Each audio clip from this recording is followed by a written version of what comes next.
La formation des pompiers est une épreuve extrêmement exigeante. Il ne s'agit pas uniquement de conditions physiques, mais de la capacité à tenir bon au cœur du chaos. Tandis que la ville est endormie, ils mettent leur corps à rude épreuve. Ils courent chargés d'un équipement pesant, déplacent des tuyaux, soulèvent du matériel lourd et transportent des mannequins pour simuler des sauvetages. Chaque entraînement les prépare à affronter le poids, la chaleur et la pression d'un incendie réel. Leur tenue complique chaque mouvement.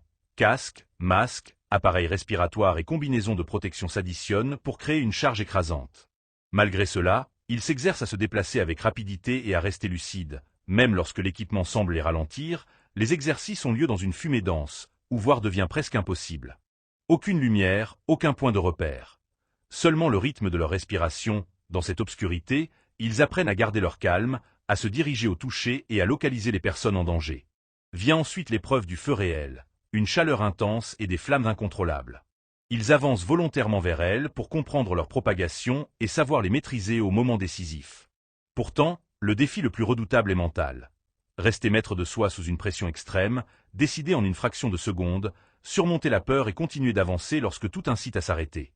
À travers la douleur, la fatigue et le feu, ils développent une solidité intérieure à toute épreuve. Un état d'esprit qui ne cède pas, même quand tout s'effondre autour d'eux. Les pompiers s'entraînent avec une telle rigueur pour une seule raison, être prêts lorsque la vie de quelqu'un dépend d'eux. Ils ne sont pas seulement puissants physiquement, ils sont façonnés par la discipline, les flammes et le courage d'aller là où peu osent s'aventurer.